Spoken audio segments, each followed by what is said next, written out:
Coyuntura semanal. Lunes, 8 de septiembre de 2025. El Salvador, pasos hacia una sociedad neofascista. Una vez aplastado el Estado de Derecho, tras años de desmontaje de los instrumentos para la convivencia democrática surgidos al calor de los acuerdos de paz, el régimen salvadoreño transita del autoritarismo hacia un modelo neofascista adecuado a los cánones del siglo XXI y sus formas de guerra cognitiva permanente, muy utilizadas por las extremas derechas en el poder. Desde sus orígenes, el régimen salvadoreño dejó en claro su aspiración de perpetuarse en el poder, más allá de cualquier disposición jurídica. Su objetivo central fue poner al Estado en función de sus intereses y de convertirse en mascarón de proa de una clase empresarial que aspira a ser dominante y hegemónica. Desde su visión autoasumida de dueños y señores del Estado, deducen que el resto de la población debe ser tratada como súbdita, mientras quienes se opongan deberán ser considerados enemigos del pueblo. Cada discurso del jefe del clan ratifica esa visión. Por eso, jamás se han sentido en la obligación de rendir cuentas a nadie, salvo al imperio, del cual depende su existencia. En este tiempo se desarrollaron políticas públicas de control social, cuya primera manifestación fueron las medidas coercitivas de confinamiento obligatorio durante la pandemia, con el uso de la fuerza militar y policial para imponerlo arbitrariamente, sin considerar la opinión médico-científica. Posteriormente, con la ruptura del pacto del mismo gobierno con los criminales organizados en pandillas y la subsecuente escalada de violencia, aparece otra herramienta clave en materia de control social: el régimen de excepción como regla de gobierno permanente, que lleva ya más de 3 años ininterrumpidos imponiendo la restricción de derechos al conjunto de la sociedad. La excusa de la guerra contra pandillas, a todas luces agotada, sigue siendo la herramienta indispensable para continuar ejerciendo desde la propaganda el dominio sobre el conjunto de una sociedad expuesta a la impunidad autoritaria y la arrogancia de militares y policías con potestad para ejercer su poder a voluntad. Desde el poder han construido una sociedad del miedo, que alberga el territorio con más prisioneros per cápita del planeta. 1 de cada 57 salvadoreños está preso. El 2,6% de la población adulta habita las cárceles del régimen y 444 han fallecido en prisión. El 9% de hombres entre 25 y 29 años de edad están encarcelados. La amenaza de la captura ya no se refiere a la asociación con delincuentes sino a las expresiones de oposición, crítica y cuestionamiento a las políticas del gobierno. Recordemos que en recientes encuestas de opinión, las personas consultadas reconocen su temor, afirmando en más de un 60% que hablar mal del gobierno puede traer consecuencias negativas para ellas y sus familias. A la censura impuesta a través de la persecución a medios y trabajadores de prensa, se suma la autocensura, la más alta del continente según Latinobarómetro. El miedo hace su labor.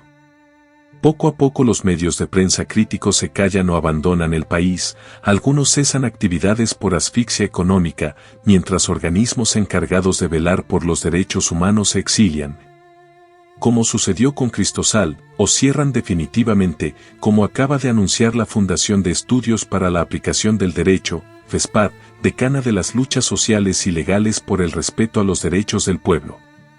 Abogados, sociólogos y políticos no oficialistas van desapareciendo de radios y televisoras. El espacio de la crítica se reduce drásticamente, conformando un paisaje mediático que solo deja en pie las alabanzas al régimen de terror que los alimenta. Es en este contexto que prevalece la manipulación mediática, la mentira abierta y el ocultamiento de datos a la población que, ante la falta de acceso informativo, solo dispone de cifras oficiales de difícil verificación. Hacia la militarización de la sociedad. El nombramiento de una capitana del ejército al frente de la cartera de educación, aun siendo una evidente violación a la Constitución, que lo prohíbe taxativamente, así como a los acuerdos de paz, que originan esa prohibición para evitar algunas de las causas que llevaron al conflicto, no resulta del todo sorprendente. El mismo tipo de acciones se produjeron a lo largo de nuestra América, durante los oscuros periodos dictatoriales de corte militar en el último cuarto del siglo pasado, con la intervención de escuelas, El nombramiento de cuadros castrenses en sus direcciones y reformas educativas que buscaban forjar ciudadanos obedientes. Con el control del sistema educativo, las dictaduras pretendieron suprimir el pensamiento crítico, imponer sus valores, ideologías, narrativas y pensamiento único, para producir sociedades sometidas. Buscaron eliminar las disidencias y moldear ciudadanías obedientes y sumisas que facilitaran su perpetuación en el poder. Esos mismos objetivos revisten las medidas adoptadas en El Salvador a poco más de un año de usurpación. Es un proceso en varios pasos: el control social, el miedo impuesto, la desinformación, la demonización de cualquier voz opositora. Se han combinado para mantener a la opinión pública narcotizada con el opio de la manipulación basada en el uso de las nuevas tecnologías digitales y una imagen prefabricada de dictador cool, que ya no puede ocultar su naturaleza tiránica.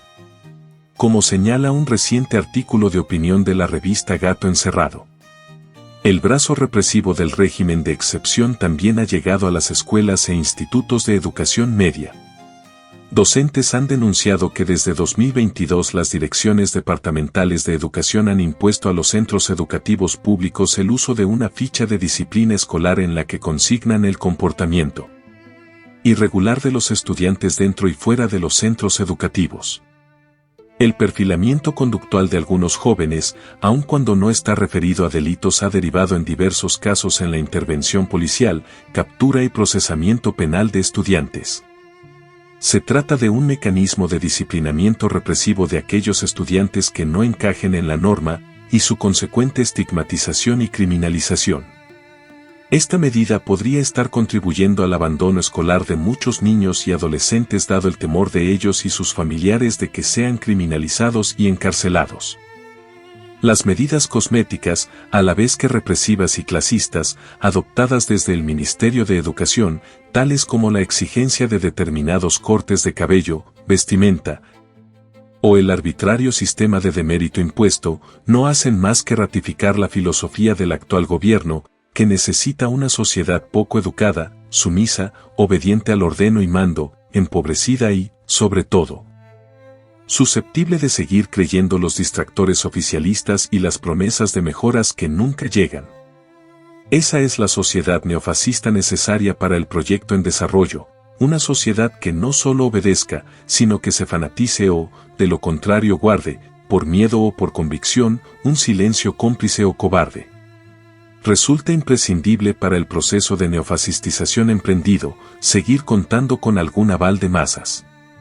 Sin duda, lo está consiguiendo entre los sectores más atrasados y más fácilmente manipulables de la población residente en el exterior, en particular en Estados Unidos. Esa masa, alejada de la realidad del territorio, propensa a creer la propaganda oficial, pero también con características conservadoras cuando no abiertamente reaccionarias, fue determinante para los triunfos electorales del dictador. Otra es la historia en el territorio nacional, donde la economía golpea a las familias con menos recursos, crece la pobreza, cuyo último dato conocido indica que pasó del 22.8% de los hogares en 2019 al 27.3% en 2023, y también el endeudamiento, que alcanza cifras récord. En los últimos 15 meses creció en $2.741 millones. Mientras crece el endeudamiento público, también se debilitan los fondos de pensiones, de los cuales el gobierno sigue extrayendo recursos. En el futuro, esos fondos difícilmente puedan garantizar a los trabajadores que el esfuerzo de su vida será recompensado al retirarse. El próximo año, una nueva reforma al sistema de pensiones terminará sin duda afectando negativamente esos ahorros. Hacia finales de 2025 la deuda pública superaría los $34.000 millones, mientras continúa la aprobación discrecional de créditos desde un parlamento postrado ante el Ejecutivo. La semana recién finalizada, el legislativo aprobó el aval a una línea de crédito de hasta $400.000 millones entre Fobial y el BCIE. A estos datos se suma el incremento de deportados desde Estados Unidos y la previsible afectación en las remesas, hoy equivalente al 24% del PIB. La economía informal representa aproximadamente el 70% de la actividad productiva, la más alta de América Latina, se estima que en 2020 el sector aportaba casi la mitad del PIB. Para 2024 rondaba los $5.000 millones. Esa fuerza laboral es hoy sometida a persecución, siendo expulsada de cada área donde el clan de gobierno y sus socios, tanto oligarcas como especuladores extranjeros, percibe oportunidades para incrementar sus riquezas. Ante esa realidad los discursos triunfalistas no funcionan, las maniobras distractoras pierden fuerza. El proyecto requiere esquemas de organización social propia de regímenes corporativos de corte neofascista, adaptados a las condiciones de dependencia que caracteriza al capitalismo neoliberal de El Salvador. El deterioro de los niveles educativos y la militarización de la educación son, sin duda, un paso importante en el cumplimiento de esos objetivos. En el campo popular se siguen acumulando razones para la lucha y la resistencia. La reestructuración del modelo de salud pública a través de la reforma al sistema hospitalario insinúa un camino hacia la privatización y esto ya afecta a numerosos profesionales, especialistas calificados que de un modo u otro son expulsados del sistema. Según el Colegio Médico, al menos 40 especialistas de alto nivel han abandonado el ámbito de la salud pública. El régimen nos quiere sin educación y sin salud, pero también nos quiere con miedo y sumisos.